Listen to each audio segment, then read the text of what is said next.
so go. Okay, Eric, it's great to see you. Likewise. You've been crisscrossing Texas and adding lots of teams and people. Yeah, we've had a pretty busy run here. It's been good. It's been a good start to the year. It's been off to the races. We're trying to make some of the big things on our goal sheet happen, and we've been able to take a good bite out of it for this year. So yeah, speaking of that, it's really exciting to recently see that we had the best month in the history of Patten Title. Yeah, I think that is definitely attributable to a couple different things. It's most certainly not the market, though there has been a little bit of a pickup, and we're happy about that. But in comparison to where we were in what we all deem now as COVID, we have definitely been able to meet the same mark and exceed it, and that was true not only for any given month, but this was definitely this past month was our largest open order month that we've ever had, and then revenue-wise, going to be our largest revenue month that we've ever had as well. We've been fortunate enough to have been able to outpace even our biggest years, those COVID years. But a lot of that is definitely going to be directly attributable to the growth that we've had as a company, the addition of offices and teams and really great producers, a really solid sales process, being able to produce and garner more market share from existing clientele, new clientele, really having a finger on the pulse of what we're doing. We're really proud of what that looks like. And it's been a lot of hard work and a lot of dedication to processes, but that's what it takes. And I mean, right now, there are deals being done, right? The market is moving. It's not as robust as it has been. It's very cyclical, as it always is. But we've been able to capture more. And that's been, I truly believe, directly tied to the team's thought processes, the putting it down, saying where we wanted to be, what our goals are, and then those things manifesting. And so really proud of what we've been able to accomplish, for sure. Yeah, me too. We've matured a lot as a company and individuals and continue to. And I'm immensely proud of our people. I really see our teams firing on all cylinders and just getting better all the time. And you're absolutely right. Sales is bringing in new business, and we're seeing great reviews from our folks. So it's paying off. Yeah, it's like anything. You dedicate yourself to a process. You don't pay too much attention to what the results are. The results come when you put the hard work and the energy into it, and you stay really focused on what you can control. We can't control any of the outside world. All we can control is the energy and the effort that we put into it. All things have to really devolve to work, and hard work at that. And so as long as you have a goal in mind, a location that you want to arrive at in mind, you take your eye off of that and you start focusing on just putting one foot in front of the other, and usually good things happen. So I think that's really what we can attribute our success over the past couple of years and really bouncing back from. We've got to be always mindful, right? Of because there are things, the market will throw you curveballs, unexpected curveballs, as we've seen. But yeah, it's we just got to keep plowing forward. Yeah, I feel like the market, honestly, is just uncertainty. I've been in this business for 20 plus years, and it used to be that you could look at the charts and the graphs and there was some predictability to it. And even now, it's the spring is usually busy, and we've seen a little bit of pickup.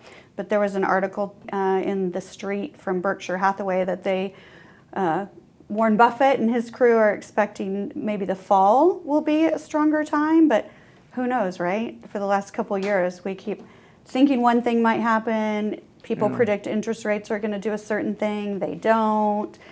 What's going on in international business and trade is affecting us. At least I hear it more at the commercial level with capital and whatnot. But yeah, so all we can do is exactly what you said. Just keep focusing on the process. And yeah, I think also too, we have to be cautious about how much of a national things happening nationally, and then it definitely changes market to market. All right, Texas is definitely its own beast, and beyond that, our Austin markets are their own beast. Houston is its own beast. Dallas presents its own challenges and opportunities. And so there are ebbs and flows that sometimes coincide with what's going on nationally, and sometimes not, right? And so, it all really comes down to being able to be agile and mobile in your particular markets. And there has been some semblance of consistency. It's just the peaks and valleys have also been a little bit more pronounced here as of late, and they're not quite the same as they used to be, right? We're getting started at a little bit earlier times. It's drying up and getting a little bit slower at different times, and then to your point a moment ago, right, it picks back up, and so there has been a little bit of consistency over the past year and a half now that we've been able to kind of chart the flow, but what it ends up being is I think I was just with some folks the past few days, and we tend to overcomplicate things sometimes, and I think people tend to overcomplicate things sometimes when it's tougher to get deals in the door. But at the end of it, that's really what it amounts to: is can you keep driving the business in? Can you keep capturing market share? And the trends are going to be what the trends are. Just are you prepared to catch them? Yeah. You've done a great job of keeping me and I think our company focused on doing the most important things and not overcomplicating it. Yeah. And get those things done. And those are the things that do move the needle. Yeah, at the end of the day, it's really, you can't do everything well. You have to pick one or two things, really stay focused on it. And that's what we try to do. We want to be really good at closing transactions. We really want to be very good at developing those relationships. And we want to be really good about spreading our culture, inviting folks on to the team that really fit just the Patten way of doing things, and then providing them, with the ability for professional advancement, growth, and purpose in what they do day in and day out. And so if we just stick to that, I think everything will continue to work out the way it's supposed to work out. Yeah. Speaking of that, I just saw Miranda, Team Lone Star, in the hall, and that's been an exciting kind of evolution. And quickly, they're getting some great reviews and closing a lot of business. Yeah, it's been really impressive to see what she's been able to do, and bringing her very dedicated form of leadership to that team and here in the River Oaks office. She's been an invaluable part of multiple teams throughout her tenure here at Patten. She's done that and done that consistently. But really enabling her to get her hands really on the steering wheel of the team as a whole and revamping the team the way we did. It was a little scary, and I think even for some of our clients, it's still a little bit of a change, and we're not tone deaf to that at all. But she's done a really, really good job of galvanizing the group, helping reassign some of the processes.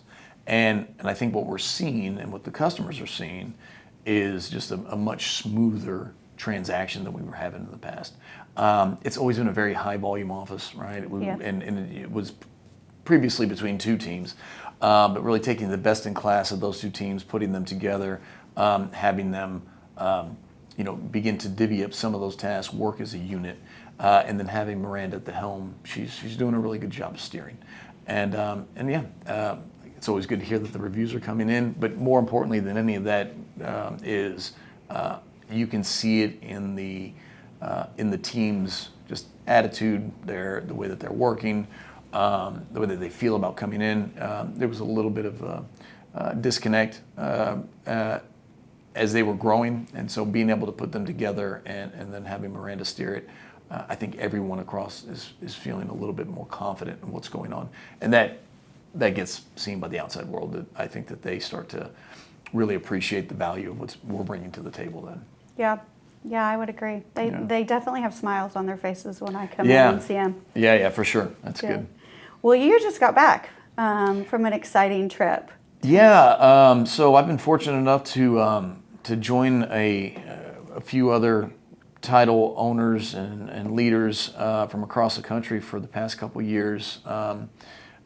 We coined it the council. It's kind of just tongue-in-cheek, but it is a really good group of large agents from across the country in a non-sponsored setting. So it's not Alta, it's not TLTA, it's not underwriter-driven. It's just really at the group getting together because they want to really share. And it was really insightful to learn what some other folks around the country are doing, what some of their challenges are, where their successes are, where we're lining up, and then just to bounce things off. It was we did it in Annapolis, Maryland, over Monday, Tuesday, Wednesday this week. Which was really cool to be out there to see the Naval Academy. And I was going to say, you kicked off with a tour of that, right? Yeah, it was really neat to be able to do that. So if by any chance Jay and Brad see this, that would be great. Big shout out to them at Eagle Title for hosting us. They were absolutely first class, and the whole group was really awesome. But yeah, they were kind enough to really show us around. Crab cakes and football, that's what Maryland does. But yeah, we spent some really good time together, and it was good to reconnect with those folks. So I bet it was cooler. As we're about to hit 100 today. Yeah. A little bit cooler, definitely more temperate weather. So rained a little bit, but was welcome. Came back to here, I was like, oof. So what were your biggest nuggets you got from this gathering? Yeah. Well, we talked a lot about benchmarks and where the rest of the companies were really running on those benchmarks, and what it takes to continue to be successful as a company, despite the ebbs and flows of business. And so being able to have some comparative pieces there to be able to share with was really good.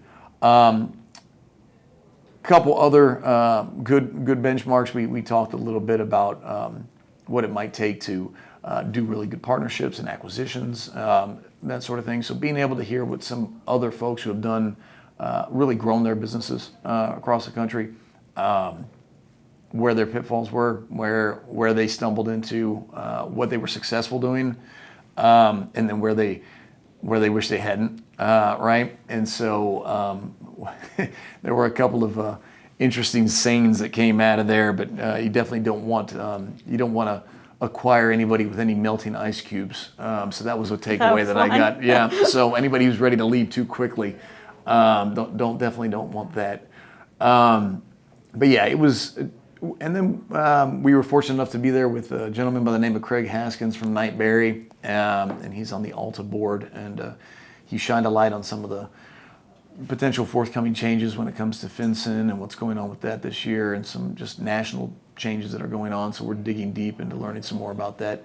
And again, it was a really good roundtable, and a lot of good passing of information, things that stimulate other questions that you got to dive into and learn more about, and then how to prepare really moving forward. So that's great. We're lucky to have you go to that, because if you get a few things out of it that change the trajectory, or we don't make one mistake that one of them made, and it's great that you can share our knowledge, your knowledge and expertise. Well, yeah, and just our experiences as a whole. It's definitely helpful, and I think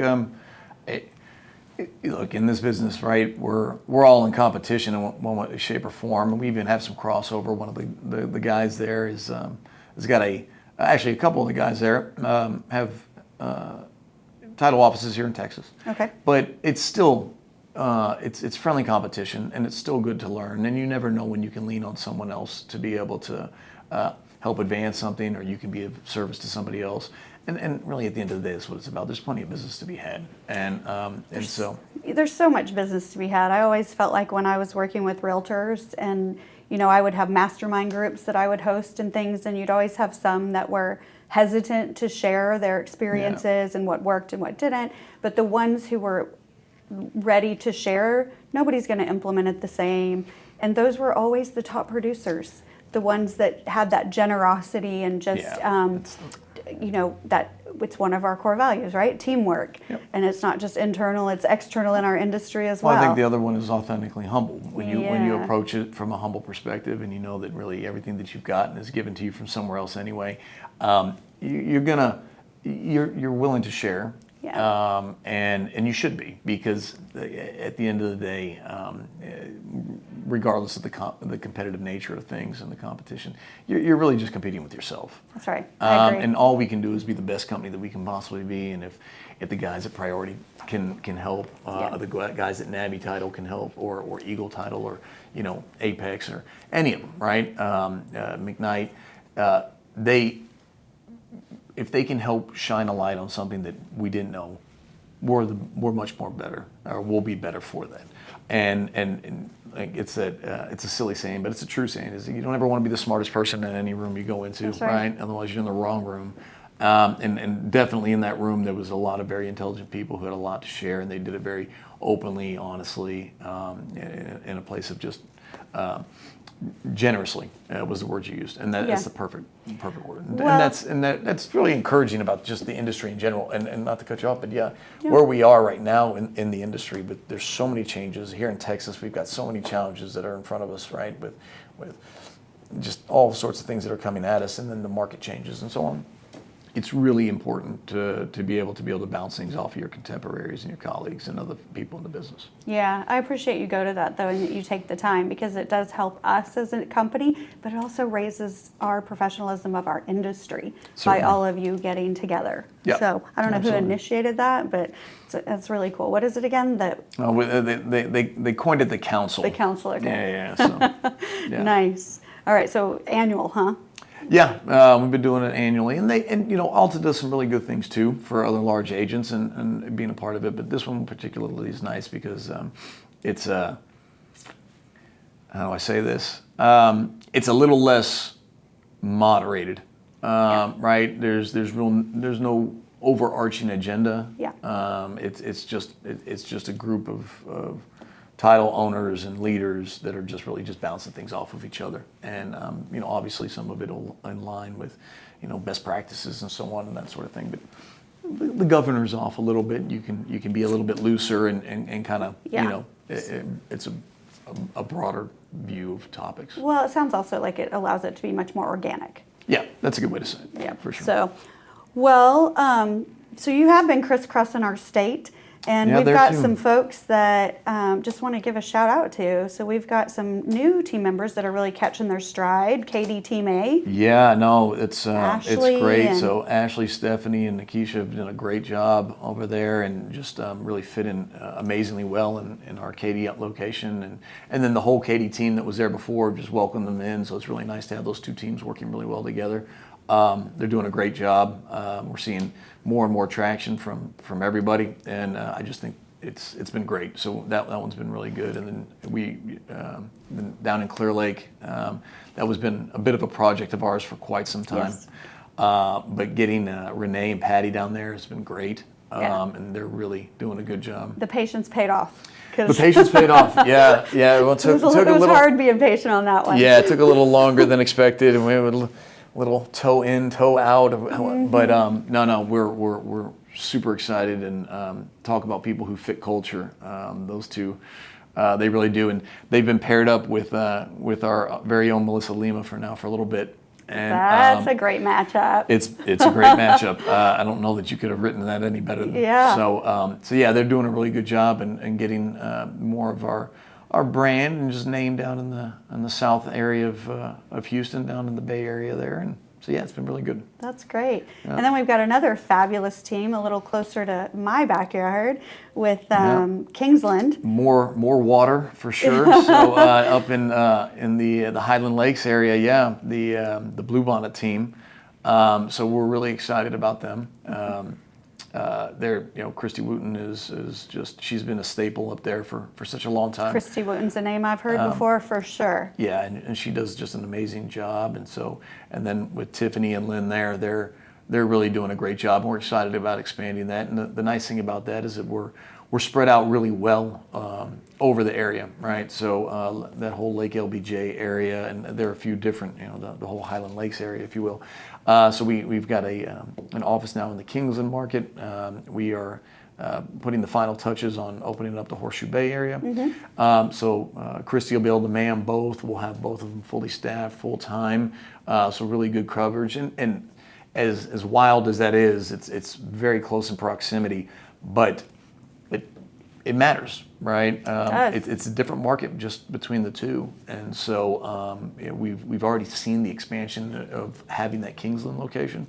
and that's been able to raise her profile and capture some more business.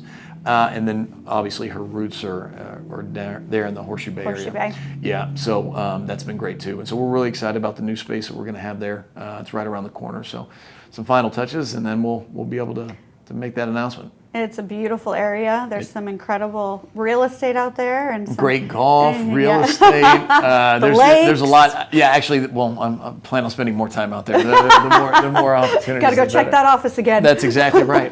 If you wonder why I keep going, I just keep getting invitations. yeah. So Hey, no, well, that's been good. hopefully we'll all be at Wakefest coming up. That's the plan. Yeah. Yeah. So June 2025, we've got some milestones to celebrate. we do. I mean, it's been quite a year. 2025 as a year, we've had some milestone celebrations for sure. I mean, number one, we got a 20-year. Congratulations! It's quite a. It's crazy. I remember still like interviewing with Ashley, and I've told the story. I was at a big title company. Never thought I'd go to a little fee office, but all of you just won me over, and it's the best thing I ever did. Yeah. Professionally, and it's just so funny. When I walked through the doors, I had a 3-month-old. And one that had just turned 2, and then I had another baby while I've been here, and my oldest turned 21. So Pretty crazy. it's crazy. Yeah, it's a lifetime. It's a career, and here we are, still going, still. It's a family. New, it is, and new adventures on the horizon. So Yeah. it's you got a lifetime of them already, and then there's a bunch to look forward to. But yeah, 20. Congratulations. Thank you. It's quite Yeah. something, and we're all grateful for having you around for so long. Thank you very for much. Sure. I wouldn't change a thing. It's been a blast, and I'm looking forward to more fun. Maybe a couple things we could have probably done a little bit differently along the way, but that's part of the fun too. Regret is a wasted emotion. No, that's fair enough. Fair enough. All learning lessons. Yeah. Oscar Murcia. And I mean, talk about another one of those stories where they come in as a child and grow is up with so you. true. I mean, he His whole career's been here, I believe, right? Maybe I mean, he was retail doing before that? he was doing some other things before, but I mean, Yeah. but not career oriented. And I personally have been incredibly proud of his growth and what he's become. And reason being is when I started, he had already been here for 3 or 4 years, and I'm not taking credit for anything. So if he watches this, just know it's not that I'm taking credit, but I've always felt that Oscar had the knack, the propensity to be really just great at leading and being a really great manager. And I remember very vividly in the first few weeks of my employment at Patten, I had pulled him aside and I had asked him, "What do you want to get out of this? And where you?" And at that point in time, he was probably like a 23-year-old kid, maybe 24, and he goes, I'll paraphrase it, but basically what it was if he was still working for us when he was 30, he was not going to be very happy. Oh, and, no, really? Well, he just kind of had, and I think it's a testament to kind of the direction of the company and how it's grown and matured. You may have mentioned that earlier. Yeah. But how we all have grown and matured. But I always felt like he could be really great at leading and being a great manager, and then beyond that, just a really great business person. He just had the mindset, the analytical approach, just very, very smart individual. And to see where he is 20 years later and what he's been able to do and what he continues to be able to do and his way of looking at things. So it's happy. I'm just excited to be able to celebrate him in 20 years. Too. It's really cool. Well, I remember meeting him, and he was in his 20s. He came to Austin to help us with some closings when we had some people out. But he always had that air, and he's definitely grown into just being an incredible leader with our company. Continues to grow. Yeah. And what I remember also about Oscar, the first time I met him, is playing paintball. Oh, that's yeah. And he was quite the success. Yeah. And my goal for the day was to get Oscar at least once, and I did it. Good. Yeah, it's a win. Well, if you can shoot him, you're doing pretty good. Yeah. So yeah, if you can hit him, you're doing well. No, that's great. So a couple big 20s. That's really fantastic. And then we have a couple 5s, and which is also really just really monumental. It is. So Miranda, affectionately known as M1, because we love to hire Mirandas around here. She just hit her. She hit her We 5 got 5 year. now, I think. Yeah, that's right. And then Aldridge, he just hit his 5 years, which is wild. He is one of our social media gurus. He loves to post and be out there and forward facing, and he knows how to brand. He does. Sure. Absolutely. So he is a self-marketing machine. Yeah. Really excited about that.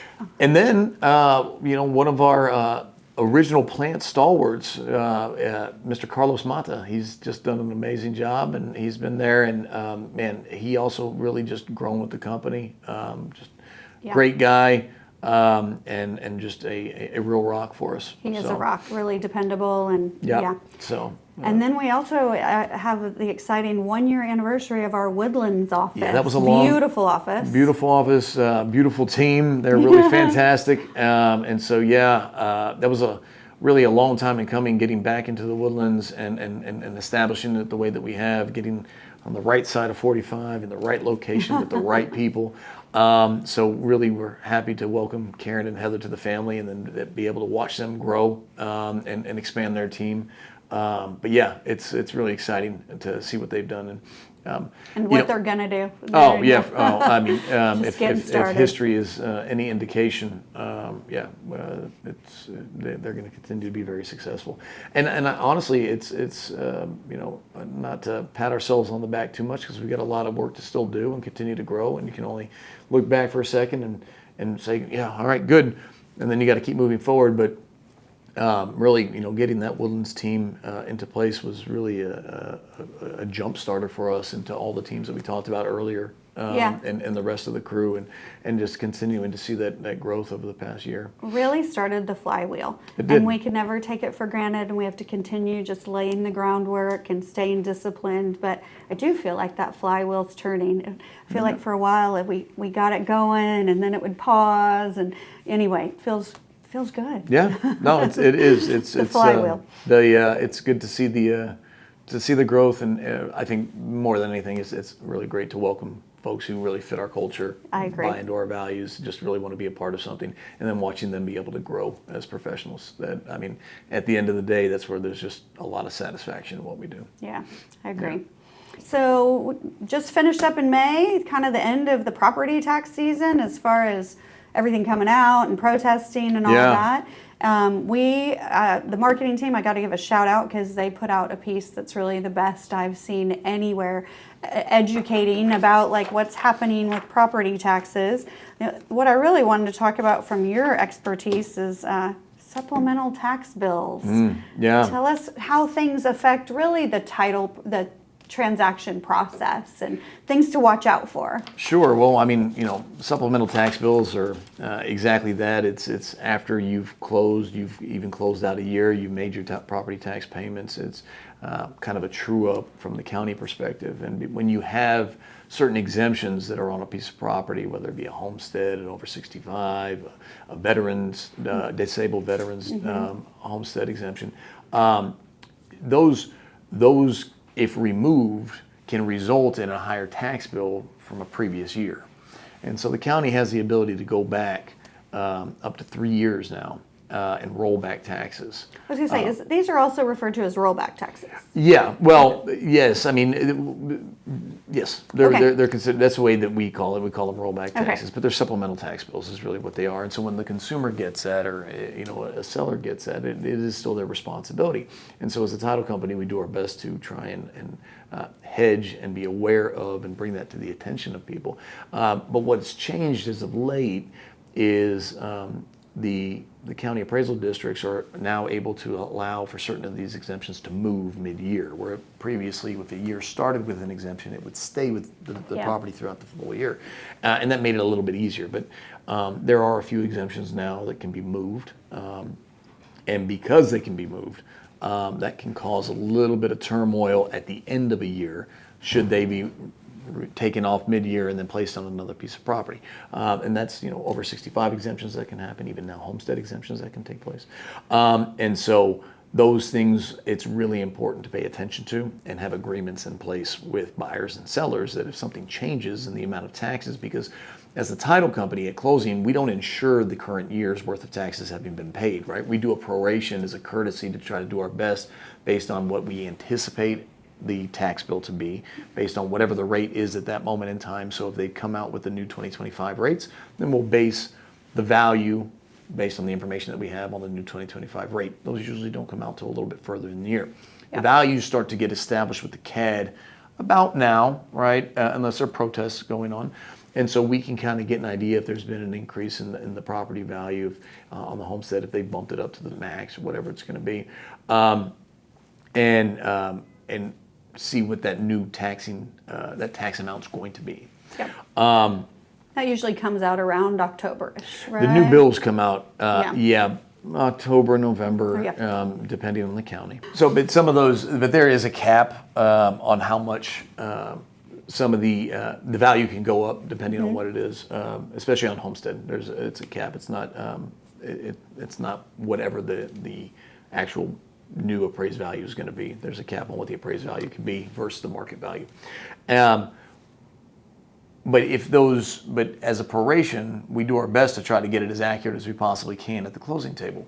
However, if an exemption is removed after closing because, let's say, the seller bought a new home and wanted to go and put their over 65 exemption on a new piece of property, or move that disabled veterans exemption, or even the homestead, if those things move mid-year, then up until that point in the year, they should stay as static of what the proration was, but the county has rolled them back for the entire year. Just I and didn't even realize that. So those things can, okay. and it can cause a little bit of heartache for the consumer, for the new buyer. And so they think, and it can be painful. It can be a challenge with whatever their escrow account is, with their lender. So then they end up having a higher payment than expected, moving in once they do an escrow account analysis, or just the bill comes back if it's a non-escrowed account, and then they have a bigger bill to pay than they anticipated. And so working that out is really important, and being aware of these things is really important. Well, I know that the real estate professionals we work with, and I know our teams as well, get a decently high volume of those calls, particularly when a consumer gets that letter that there is taxes due that they weren't expecting. Sure. It can be confusing. And so Nope. I think this piece is really helpful to explain all of that. And not only is that mid-year or transferring it anytime other than the December 31st, January 1st deadline, that's a new thing in the last couple of years. That's right. Another new thing is the need to reestablish That's right. your homestead exemption or all of your exemptions, I think, every 5 years. So, it's definitely the homestead exemption Definitely the homestead. that they're doing now. And that basically what it is that they are going to systematically send out letters that say, are you still living there? Is this still your primary residence? Do you have any other primary residence in the state of Texas? And they want you to assert that you still live in that property and that is still your homestead. And that is different. In yesteryear, that was not the case. It was just you put your homestead on until you removed the homestead exemption, and it stayed on. And so paying attention, and I don't know that the county appraisal districts are going to send anything via email. I don't know. I mean, people still send things by way of mail. And I know in today's day and age, mail has become more and more archaic. People tend to check it less, pay attention to it less. Sure. I don't know about you, but me, I usually get nothing but junk in the mail. That's right. On Me very, too. very Yeah. rare occasions do I get a bill. Most everything comes by way I've of signed up for electronic. everything digitally, yeah. Exactly. So getting that information through that, older form kind of, you need to pay attention. But they do it, and they do it purposefully to make sure that you're actually still living there and still in the property. And we understand it, but it is a change. And so paying attention to that is very, very important, because what you don't want to have to do is wake up one day and then have to say, oh man, I got to go fix my taxes again. Well, you probably can't if you don't file your exemption or renew it by the deadline. And that's interesting. I don't know how that would necessarily work.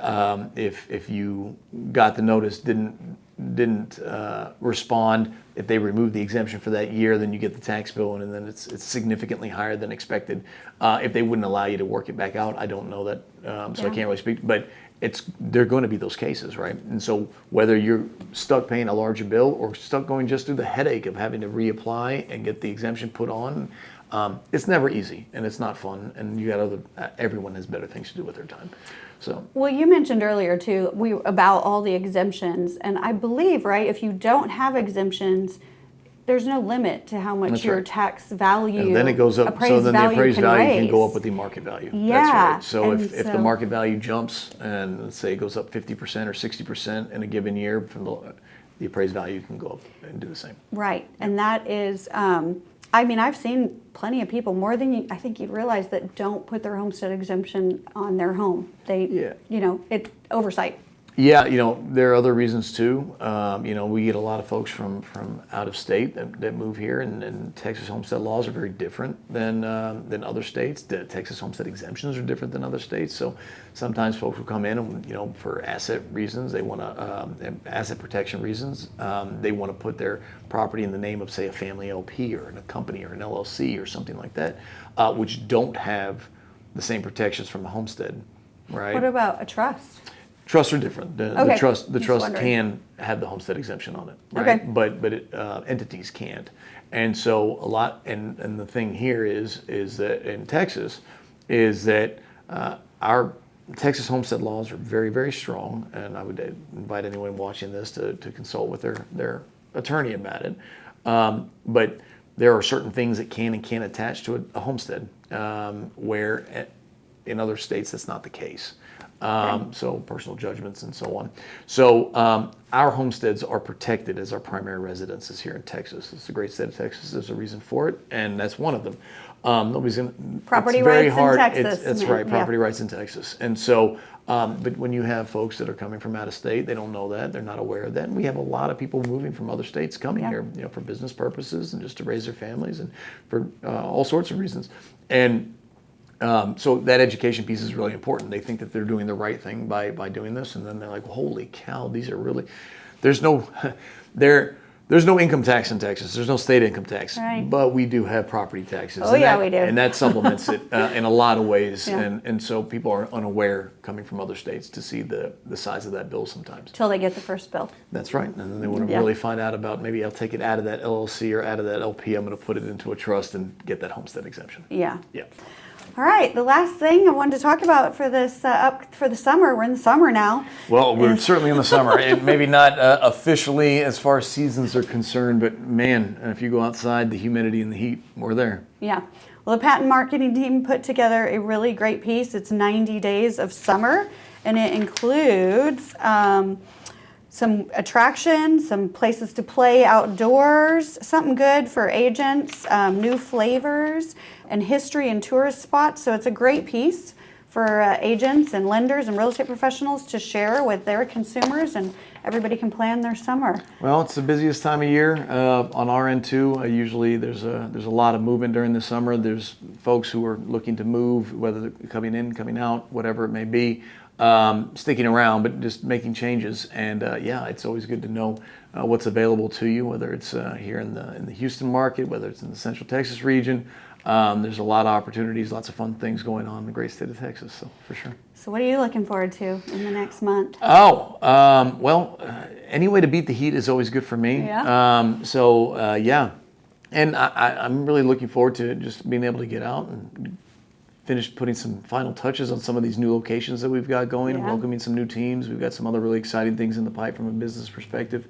And it'll be a very busy summer. I think we'll continue to stay tried and true to what we've done, keep just taking each step in front of the next and making things happen. But we're looking forward to making some big changes and continuing to grow and welcoming some new folks to the Patten Title team. Yeah, we've got some really exciting things in the pipeline. Looking forward to announcing those. Maybe next time we'll be able to share some of those too. Yeah. So. And then personally, I want to say when we get together again, I'll have hiked the Grand Canyon. Oh, exciting stuff.